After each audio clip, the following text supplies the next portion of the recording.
Isang bagong tinig pampolitika ng Sahrawi, ang Sahrawi Movement for Peace, ay sumusubok pumasok sa matagal ng sigalot sa Hilagang Aprika. Hinapos na nila ang mga pagpupulong sa New York kasama ang mga diplomat sa United Nations, kabilang ang mga misyon ng US at Pransya at ipinakilala ang sarili bilang praktikal na alternatibo sa Polisario Front. Ayon sa grupo, gusto nila ng kasunduan, pampulitikang pluralismo at wakasan ang matagal ng pagkakabalahu sa Western Sahara.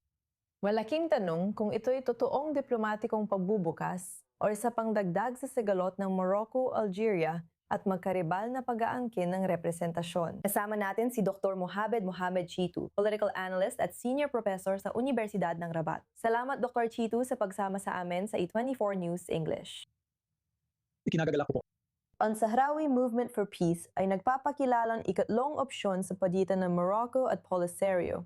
Pero paano? Posible ba talaga silang maging gitnang daan? Sa tingin ko, napaka-interesante talaga ng kanilang filosofiya sa maraming paraan dahil inaalis nila sa Polisario Front ang ganong uri ng ideya na dala-dala nito mula pa noong 1973 na sila lang ang tanging kinatawan ng mga Sahrawi. Ngayon, may isa pang grupo na kumakatawan sa mga Sahrawi at ang grupong ito ay nagnanais ng kapayapaan. At sa tingin ko, maaaring sila sa pamamagitan ng kanilang filosopiyang pampulitika, ang mga taong magiging susunod na mamumuno sa otonomiyang probinsya ng Sahara sa hinaharap. Kung magiging maayos ang negosasyon sa grupong ito at sa iba pang mga tao sa rehiyon. Sa tingin ko, sila ay kumakatawan sa isang napakahalagang elemento sa problema ngayon, sa palaisipan at isang bagong solusyon sa sitwasyon sa Sahara. At talagang umasa silang maisa sa katuparan ang plano ng otonomiya na iniharap ng mga Moroccan noong 2007. Ang US Ambassador sa United Nations, si Mike Waltz, matapos makipagkita, may post siya sa social media ay nagsabing masaya siyang makilala sila at sinabi niyang ang mga boses ng Sahrawi ay nakatuon sa kapayapaan at dapat silang pakinggan ng mundo.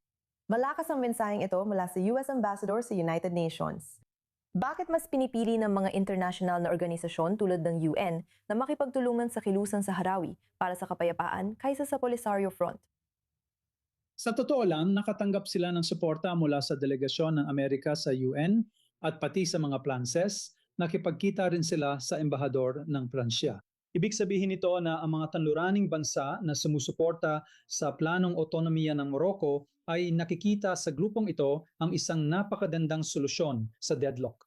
Iyan ang kumakatawan sa sitwasyon na yon at talaga namang isang solusyon na magdadala sa planong otonomiya na iniharap ng mga Moroccan. Kaya sa tingin ko, ito ay isang napakagandang paraan, isang ikatlong paraan gaya ng sinabi natin, at magbibigay ito ng napakagandang solusyon para sa kinabukasan ng Sahara at para sa mga taong Sahrawi. Ito ay maayos na kakatawan sa mga mamamayan Sahrawi at tutugon sa mga hinihingi ng autonomy plan ng mga Moroccan. Ano ang pananaw ng Algeria sa paglago ng alternatibong boses ng Sahrawi? Tatanggihan ng Algeria ang alternatibong ito. Dahil ang Algeria ang lumika ng Polisario mula pa noong 1975 at simula noon, alam mo na, sila ang nagpundo ng mga armas, lahat, pati diplomasya ng Polisario. Kaya kung mayroong ikatlong paraan, ibig sabihin nito ay kabiguan para sa Algeria na gumastos ng katumbas ng 70 bilyong dolyar mula pa noong 1975. At malinaw na ayaw nila ng ikatlong paraan na tumutugon sa mga hinihingi ng Morocco at Kanluran tungkol sa kapayapaan at maaring magdulot ng pagpapatupad ng planong otonomiya sa Sahara. Sa tingin ko, hindi yung susuportahan ng Algeria.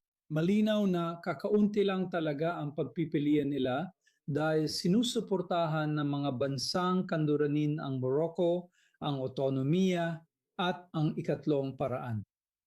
Paano mo nakikita na ang bagong kilusan ng grupo sa Estados Unidos ay magdudulot ng totoong pagbabago sa aktwal na sitwasyon? Gaano kabilis nating makikita ang mga totoong pagbabagong iyon? Sa totoo lang, baka hindi agad mangyari ang pagbabago. At sa tingin ko, kailangan pa ng panahon bago matanggap ng Polisario, mga taga-Algeria at iba pang parte ng mundo ang ikatlong paraan mula sa grupong MCP.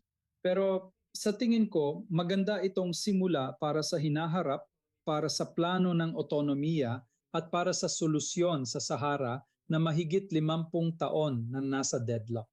Dr. Mohamed Shatu, salamat sa pagsama sa I-24 News English at pagbabahagi ng iyong kaalaman.